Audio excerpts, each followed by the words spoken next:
Welcome to this episode. Today we're going to talk about the 4 types of workplace violence.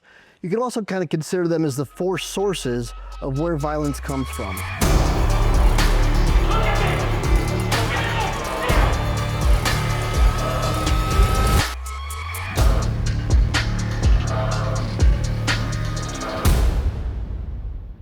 Team, today we know that most organizations only really prepare for 1, maybe 2 types or sources of violence.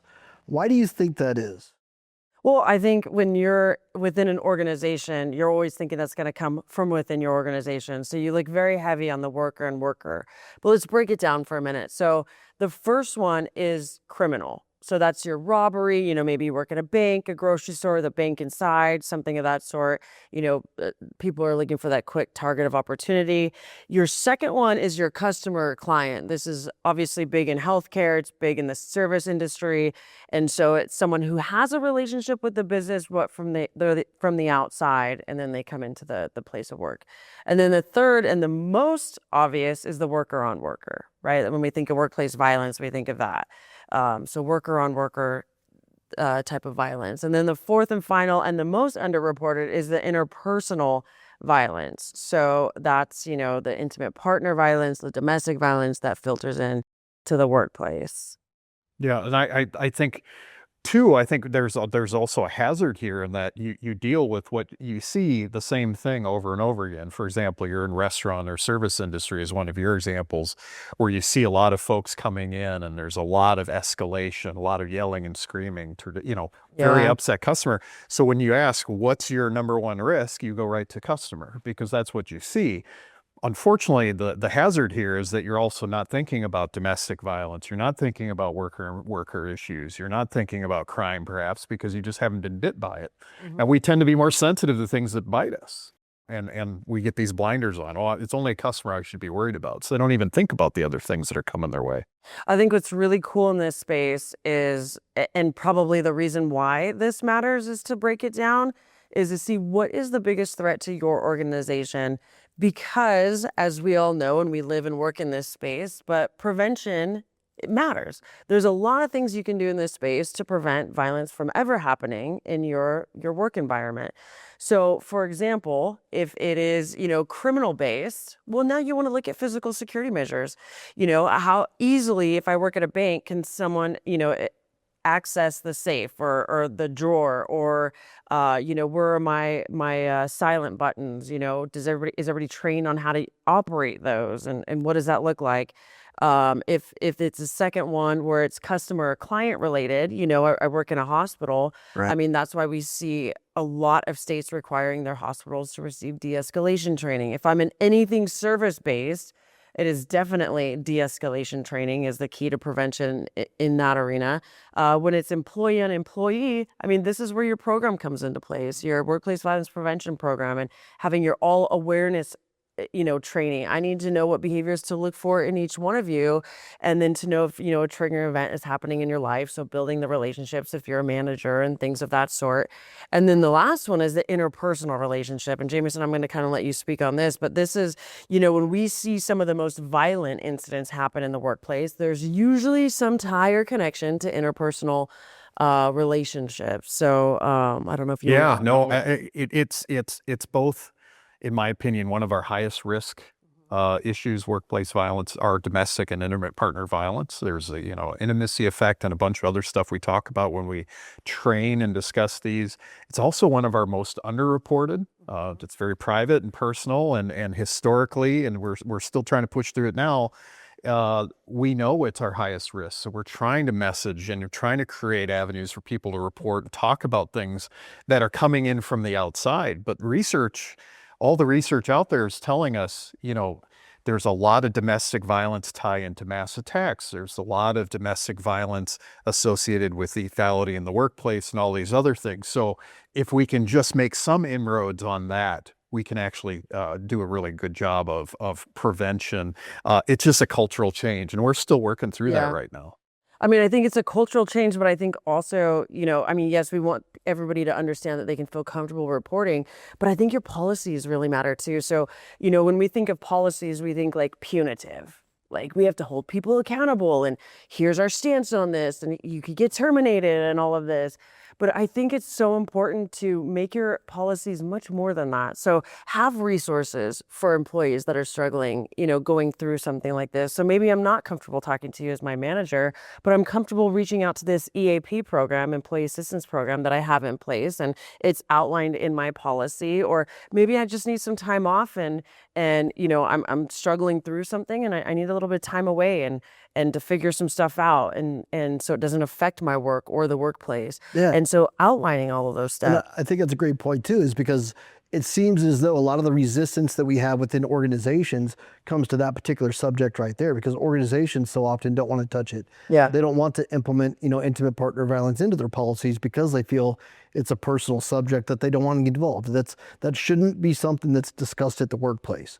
It's something that goes on at home, and they shouldn't discuss it. And time again, we're talking with our clients about the need for this, realizing that I think it's over 1 out of 10 cases of workplace violence stems from intimate partner violence. It's always a discussion that we end up having. Yeah, and the other discussion we always end up having when we're building these policies, and this is usually when we meet with the entire legal team, is over restraining orders or protection orders, right? They're like, I don't even want to touch this. Why is this even in here?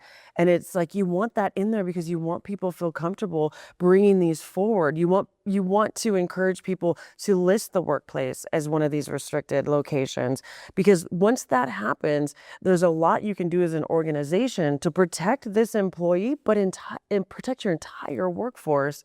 Should one of your employees be struggling through this. And so there's a lot of resources now available to you. So you want to encourage people to come forward. And then you also want to encourage this confidentiality with reporting.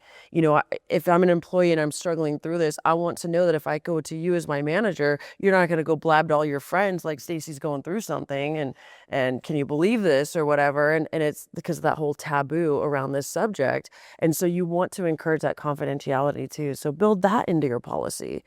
But how often are we doing, any type of awareness training, de-escalation training, managers and leaders training, and people are like, well, I don't want to report. I don't want to rat on people. Like, I don't, how is that creating a culture where it's good?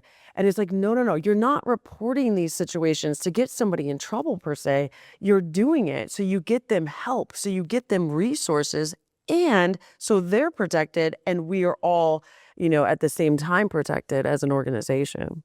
Yeah, I think, that personal experience, one of the greatest challenges I had, one of the large organizations I work for, we probably had 60% of our caseload was directly connected to some sort of intimate partner violence or domestic violence, significant. Yeah. But also one of the biggest fights I ever had with our chief security officer, which is how far we can extend ourselves from what was perceived to be work-related to the private. And this is where being creative can help, and having that positive support from senior leadership, like, let's try some other things, let's try to change culture or extend certain resources that maybe we've never even thought about before. But if you can we already know that there's such underreporting in this area, and if we can find creative ways to get people comfortable reporting or bring more information in, even if it's just a little bit at a time, we can actually make a real difference. I believe that too. Yeah, that's a great point. I'm going to back it up a little bit too, because I think something you had said earlier, Jameson, I think struck really well, was just, and bringing it back to the 4 types or sources of violence, is like having blinders on for sources that you're not generally used to seeing, right? It looks a lot different from a manufacturing company than it does, a healthcare industry. Healthcare industries are not seeing people at their best quite often. It's an emotional thing, and people are frustrated quite often, so they see a lot of that. And so you really get tuned into that to maybe you're not considering, bringing it back to intimate partner violence, because you're really training your people, you're dealing with de-escalation and stuff like that. And there's no focus on, okay, well, I need to make sure that we're addressing intimate partner violence too, because that can still come in. Maybe they're not used to having customers, but they're used to having, maybe there are some vendors that come in. So they need to make sure that they don't have blinders. I think that's a great point that you brought up earlier.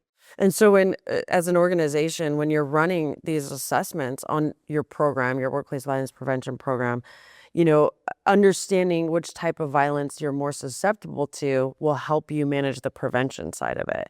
So I think that's why it really matters in this space to get ahead of it, to understand, what you are prone to, and then put all those prevention measures in place, because there's quite a few options here. Yeah. And I'd even double down and say a good, solid workplace prevention program and threat assessment and management program are very universal. So I don't need to build a BTAM program that only looks at one type of potential violence. I consider BTAM programs to be sort of a base layer or a foundation of how we build other programs, because it's where we identify risks through the kind of cases. It's specifically tooled or created for the type of industry they're in. It has the institutional knowledge, that multidisciplinary approach. So when it's crime, guess what? Threat assessment and management team can talk about things like Right. that. If it's domestic violence, clearly, worker on worker, worker and customer, all of those type of risks are well handled in a mature program like that. Yeah. Yeah, those are all great points. I think it's, and reinforcing again, it's important for organizations to know that they should not get blinders to any one particular source of violence. If you don't know exactly what to put into your policy or your program, by all means, reach out to us. We can absolutely take a look at your policy, make sure you're implementing everything that you need to do. And not only that, but implementing the right training for the right people and teams to make sure you have the best program. So if you'd like to learn more about this, by all means, reach out. I highly recommend that you subscribe to our newsletter. You can go to cpps.com, scroll down to the bottom, subscribe to the newsletter. We love having conversations about this and how we might be able to help you out. Thank you.